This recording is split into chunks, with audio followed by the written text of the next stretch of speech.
Eric Arthur Blair, better known as George Orwell, had once said that the one who controls the past controls the future. The one who controls the present controls the past. A lesson for all who are still stuck in the past, spoiling their present and ultimately their future. The choices are yours to make. You decide your present and carve your future. And so,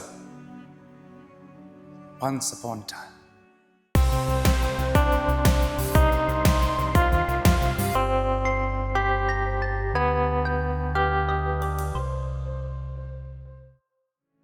the Manhattan evening traffic was unforgiving. But then Brad was not really in any tearing hurry to get home. Today was the day. It had to be today. It had to be done today. He could not live the lie anymore.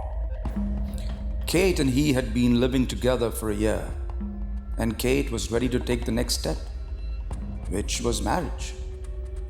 The subtle hints had given way to restless conversations, and the restless conversations were now hurtful quarrels. It had to all end. It was becoming a nightmare for the both of them.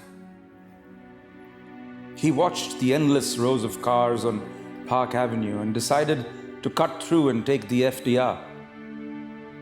Snaking through the traffic-clogged streets, Brad had enough time to introspect. He knew that all the reasons that he gave Kate for not wanting to get married were rubbish. The fact was that he could not forget Irene. She had betrayed him. She had promised to live a life with him and then gone ahead and broken the promise by dying on him. A freak accident. That's how the police put it. A cold winter day north of Boston, on her way to him, a tire burst and the car swirled out of control. It was his life that had swirled out of control. He could not get the image out of his mind. His beautiful Irene lying naked on the cold morgue table, bloody and battered. It was there all the time, a part of his being, like a name tag that he wore. It had taken him a long time to start dating again, and even longer time to live in with Kate. And yet, Kate was not Irene. He knew she tried her best. She did everything to make him happy, but it was all just pointless. Perhaps he was just damaged beyond repair. Brad rode the elevator to the 37th floor apartment and for the last time rehearsed the words that he would say to Kate to make the breakup easy. He did not want to hurt her anymore. He wanted to make it easy for her. He opened the door to an apartment lit by beautiful candles and the sounds of Strauss. His heart sank. She was trying to make the evening special, and he was going to ruin it. But he could not let this matter. He had to do it today, or the courage would fail him.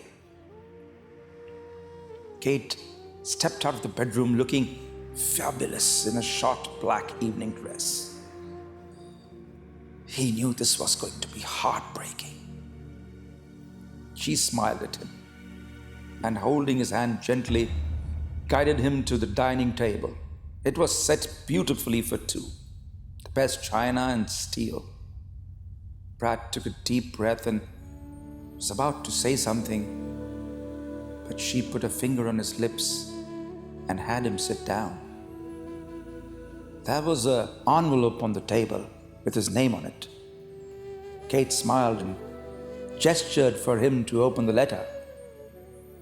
So he did. Dear Brad, I am writing this letter because I don't want this to become an endless discussion, or worse, a quarrel. There has always been 3 people in this relationship. You, me, and Irene. I know what happened is not easy for you to forget. I know you have cried. I know I have cried. But I also know that you're finding it hard. You care, and so you don't want to hurt me. But I can see the writing on the wall. We are done. And that's fine as well. I'm leaving today. But I want to tell you that you made me realize something about life. All of us have 2 choices. 1, you look at yourself now from some point in the past.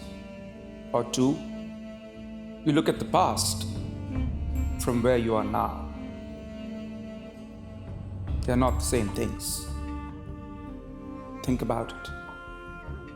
Love, Kate. Brad looked at her, sitting across the table in the candlelight. She wore her gentle smile. He did not even realize when he had begun to cry. Kate stood up and walked around the table where he sat. She kissed him one last time and then walked out of the door. The door banged shut, leaving Brad with 2 choices.